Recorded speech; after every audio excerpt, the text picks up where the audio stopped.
Jadi hok duduk buku di Arafah ni mereka memang bertungkuh lumuh dengan doa, dengan zikir, dengan semaya, dengan baca Quran macam-macam. Jadi kita hok duduk kampung, so hok kita duduk tengah buat dahlah ni, beramal dahlah ni apa dia? Puasa sunat hari Arafah. Lepas tu selengenya baca Quran, doa, zikir-zikir, jangan tinggal zikir hak mau sebut sat ni. Tu gitu dah. Lepas tu pula bila mana kita duduk di hari Arafah ni sah, kita mari semaya jemaah di masjid mula subuh pagi tadi.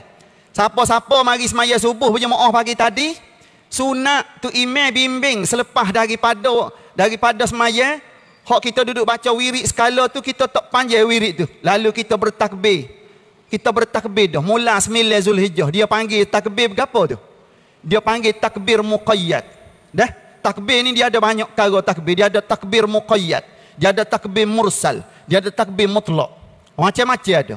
Jadi mula daripada subuh hari Arafah pagi tadi, dah, kita takbir ramai-ramai. Lepas Jumaat pas ni takbir pula ke? Ya, takbir pula. Siapa bila ni? Nuh. Siapa akhir hari tasyrik? Berapa hari? 5 hari. 9 Zulhijjah mula daripada lepas subuh hari Arafah. 10, 11, 12 dan 13 Zulhijjah nisbah kepada semaya fardu. 13 Zulhijjah tu siapa masa mana? Semaya asar 13 Zulhijjah. Lepas maya asar tu takbir lagi kita. Takbir lagi 5 hari. Ni keistimewaan melibatkan apa ni raya haji, raya Idul Adha. Dia lebih besar, jauh lebih mulia, jauh lebih agung berbanding dengan hari raya Idul Fitri. Dah? Dengan sebab dia ada hari-hari tasyrik. Dengan ibadah-ibadah yang agung ini.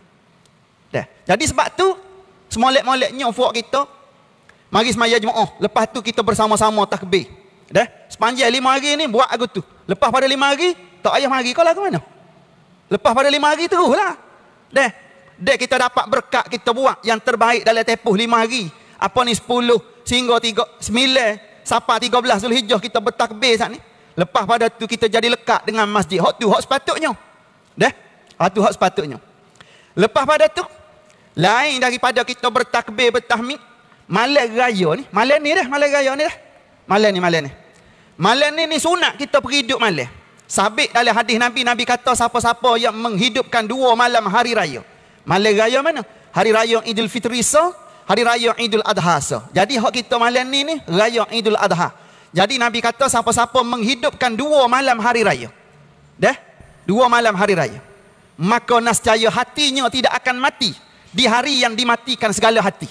Maknanya dia ni sentiasa tidak lara daripada mengingati Allah Subhanahu wa taala. Marilah keadaan mana sekalipun dia tetap mengingati Allah, tetap berzikir mengingati Allah taala. Maknanya orang yang menghidupkan malam raya.